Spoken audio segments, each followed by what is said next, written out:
Oke, terima kasih kepada Nanda Febrian. Jadi di sini saya akan melanjutkan presentasi.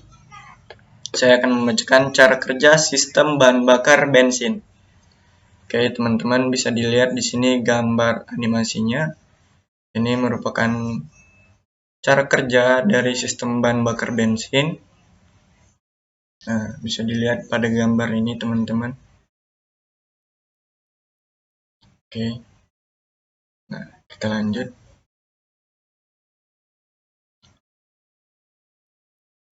Nah, saya akan membacakan sistem bahan bakar pada jenis karburator, teman-teman.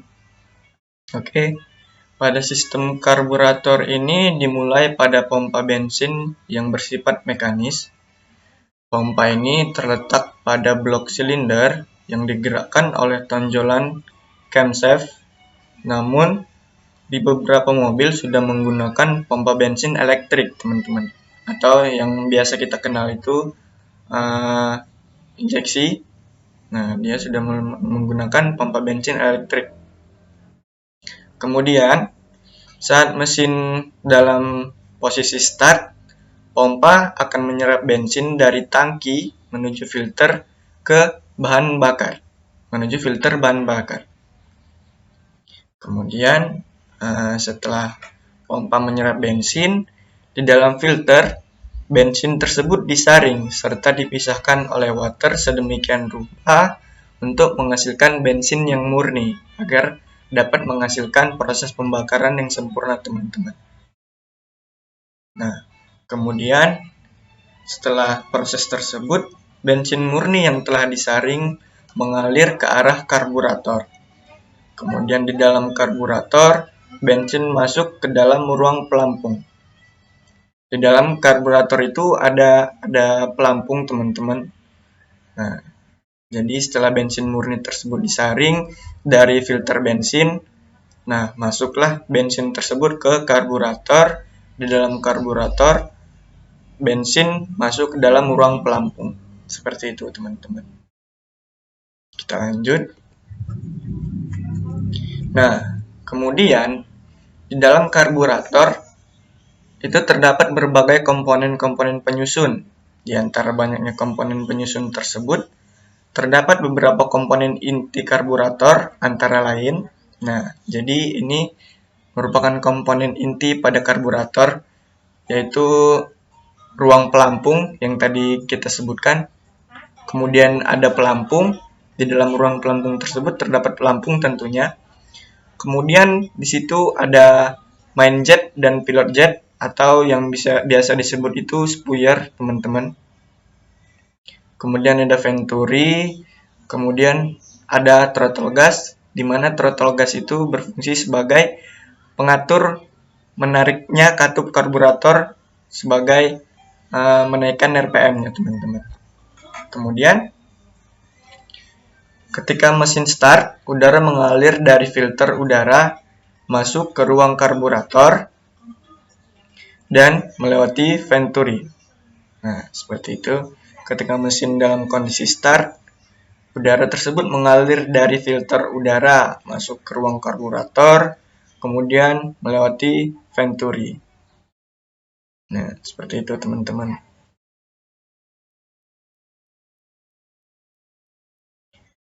Nah, venturi itu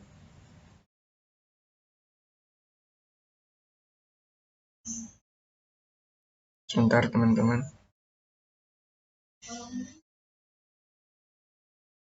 Bisa dilihat di sini, atau bisa dicatat terlebih dahulu.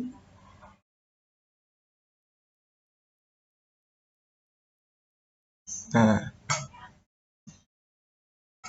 venturi merupakan sebuah saluran dengan diameter dipersempit. Nah, venturi itu merupakan sebuah saluran bensin dengan diameter yang semakin lama itu semakin dipersempit. Ya, itu bertujuan saluran ini adalah untuk meningkatkan kecepatan aliran udara yang melimbas pada menurunnya tekanan pada venturi. Jadi semakin sempit rongga yang di dalam venturi tersebut, maka kecepatan udara tersebut bisa semakin cepat, teman-teman, karena ruang rongganya tersebut yang semakin sempit. Nah, seperti itu teman-teman. Oke, kita lanjut. Kemudian di sini, nah di sisi lain, bensin sudah memenuhi ruang pelampung yang memiliki saluran bernama main jet yang tadi kita sebutkan teman-teman. Nah, dari main jet atau yang biasa kita kenal itu sebagai spuyer ke arah venturi. Nah, sementara tekanan di venturi turun menyebabkan bensin dari ruang pelampung naik menuju saluran main jet dan keluar di dalam venturi. Nah, hal di atas menyebabkan bensin keluar di tengah derasnya aliran udara saat proses hisap, teman-teman. Sehingga saat proses intake, udara sudah mencampur dengan bahan bakar saat masuk ke ruang bakar. Nah, seperti itu. Bisa dilihat di sini gambar animasinya teman-teman, di mana bensin tersebut masuk dari venturi, kemudian dibakar di dalam ruang bakar menggunakan busi. Nah, kemudian piston terus berjalan ke TMB dan ke TMA, di mana di situ terjadi proses pembakaran dan proses kompresi. Nah, campuran bahan gas tersebut yang kita sebutkan sebelumnya. Nah, seperti itu teman-teman kira-kira. Oke, kita lanjut. Nah, kemudian sementara itu untuk mengatur RPM teman-teman, atau tingginya putaran mesin, itu menggunakan komponen throttle yang terletak setelah venturi. Nah, jadi throttle tersebut dapat kita atur, dia bisa tinggi atau rendah putaran mesinnya, atau yang dikenal sebagai RPM. Kemudian, cara kerja katup gas ini seperti koin yang menutup saluran udara. Nah, saat posisi katup ini horizontal, maka aliran udara menuju intake seperti tertahan. Nah, seperti itu. Sehingga RPM mesin berkisaran 800 RPM. Kemudian ketika posisi katup gas semakin vertikal, maka lubang intake semakin besar sehingga proses hisap semakin lancar. Nah, hal itulah yang membuat RPM mesin meningkat atau putaran mesin semakin tinggi. Sementara itu, suplai bensin sudah teratur secara otomatis karena semakin lebar katup membuka, semakin kencang pula aliran udara yang melewati saluran karburator. Nah, seperti itu teman-teman. Kemudian, sehingga semakin cepat aliran, semakin turun pula tekanan udara yang dari venturi. Hal itu menyebabkan semakin banyak bensin yang terserap keluar ke venturi, teman-teman. Nah, ini merupakan komponen-komponen.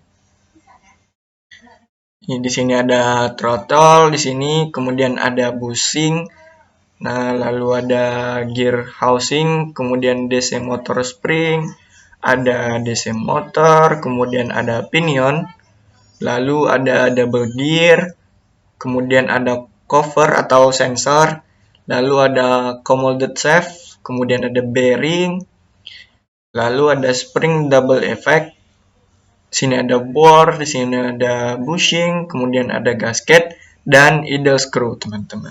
Nah, seperti itu, teman-teman. Oke, sudah, kita lanjut. Nah, di karburator tersebut tentunya memiliki kelebihan dan kekurangan pada sistem bahan bakar karburator, teman-teman. Jadi di sini akan saya bacakan. Pertama, untuk kelebihannya terlebih dahulu.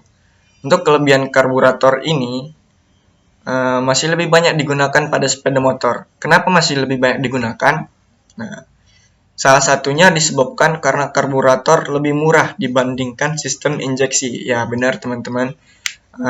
Di mana perawatan pada karburator atau komponen-komponen karburator itu biasanya lebih murah dibandingkan pada sistem injeksi, teman-teman. Nah, kemudian tentu dengan komponen yang lebih murah, harga jual motor juga dapat ditekan pada motor-motor yang masih menggunakan sistem bahan bakar karburator, teman-teman. Jadi seperti itu. Kemudian, selain itu, jumlah komponen karburator itu lebih sedikit dan tidak kompleks. Bisa dibilang lebih sederhana lah, kita bilang seperti itu, teman-teman. Karena itu, kelebihan lainnya adalah perawatannya menjadi lebih mudah dan sederhana. Karena bagian-bagian yang masih sederhana dan tidak kompleks dan terbilang tidak ribet, teman-teman. Kemudian, pemilik sepeda motor ini hanya perlu keahlian dasar untuk membersihkan karburatornya sendiri. Kenapa dibilang seperti itu? Karena untuk membersihkan karburator terbilang mudah, teman-teman.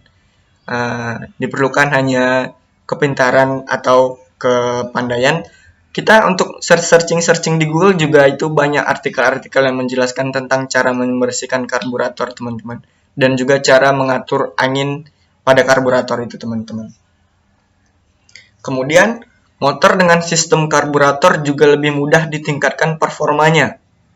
Nah, dengan begitu, hanya tinggal mengganti ukuran pilot jet dan main jet.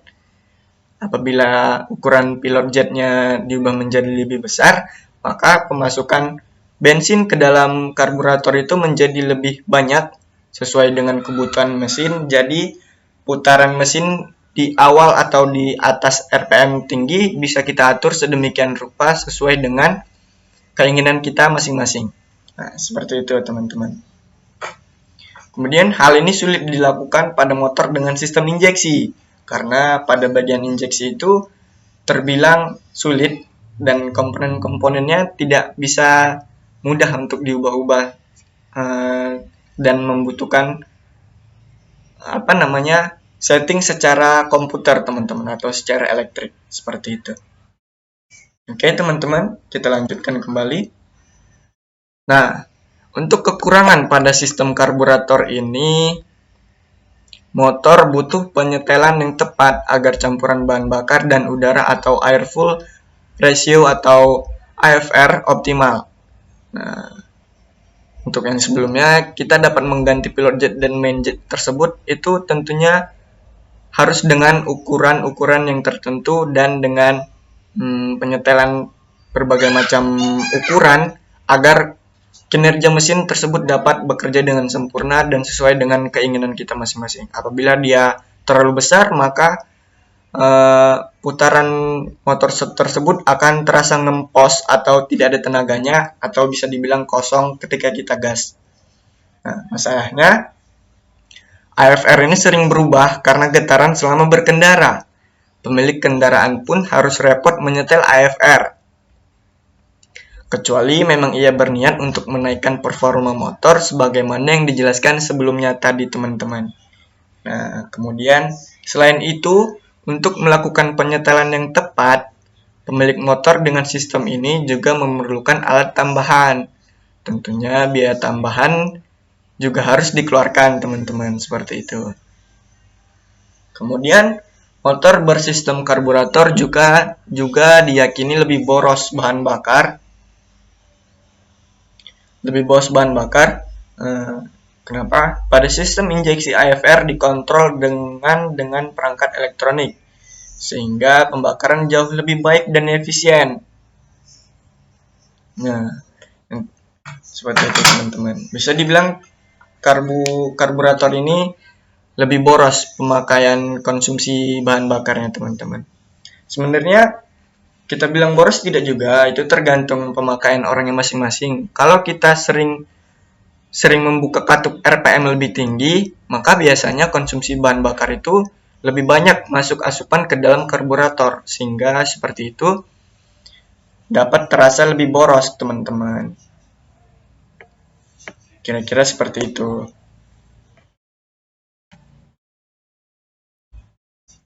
Oke, kita lanjut, teman-teman. Nah, selain karburator, kita akan juga membahas kelebihan dan kekurangan sistem bahan bakar pada injeksi, teman-teman. Nah, untuk yang pertama, keunggulan sistem injeksi pada sepeda motor ini Salah satu kelebihan motor injeksi yakni tingkat efisiensi bahan bakar yang cukup tinggi. Mengapa? Hal tersebut dikarenakan takaran campuran antara bahan bakar dengan udara diatur oleh sensor yang dikontrol oleh sistem elektronik semi komputer. Kenapa dibilang sistem injeksi ini lebih efisien? Karena percikan gas ke dalam ruang bakar itu sudah menjadi embun yang lebih halus dibandingkan dari karburator. Sehingga proses pembakaran itu lebih mudah terjadi di dalam ruang bakar, teman-teman. Nah, untuk penggunaan sistem injeksi mempermudah penggunaan dalam perawatan. Anda cukup menyemprotkan injection cleaner tanpa perlu melakukan bongkar pasang layaknya mesin karburator konvensional, teman-teman.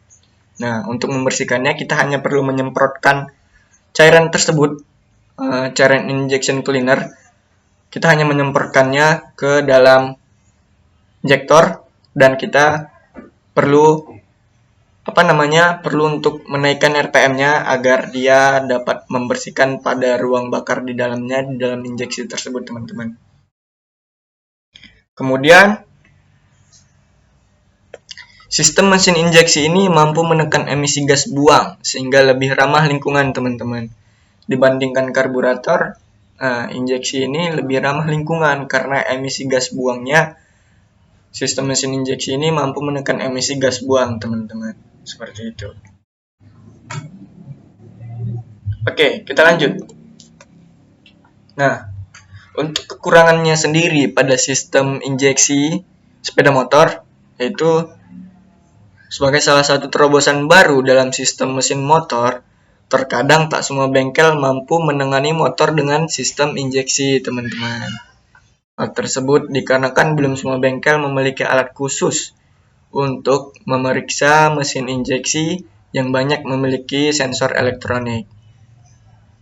Biasanya orang-orang yang menggunakan sistem injeksi tersebut untuk memperbaiki sistem injeksinya itu untuk langsung menyervis kendaraannya ke dealer-dealer resmi kendaraan tersebut atau ke bengkel-bengkel yang memang sudah khusus spesialis dapat menangani sistem injeksi seperti ini, teman-teman. Keterbatasan tersebutlah yang terkadang jika motor jenis injeksi sudah rusak dari sistem sirkuit elektroniknya memakan biaya cukup mahal.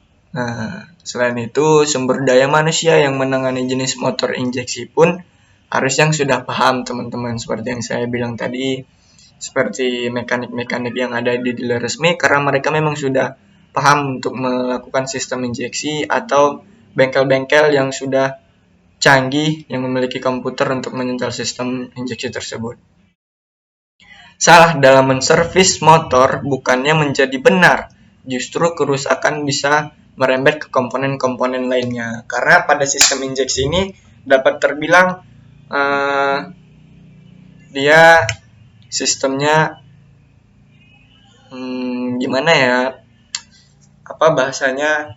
dia sensitif, teman-teman. Jadi jika dia rusak satu, maka dia akan merambat ke yang lain-lainnya karena sudah memiliki komponen-komponen elektrik pada sistem injeksi tersebut, teman-teman.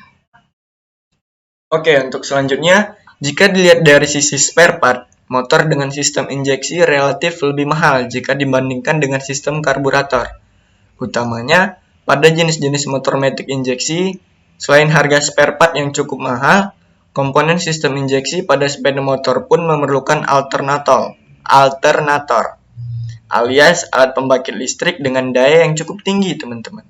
Nah, daya alternator motor injeksi tentunya lebih tinggi dibandingkan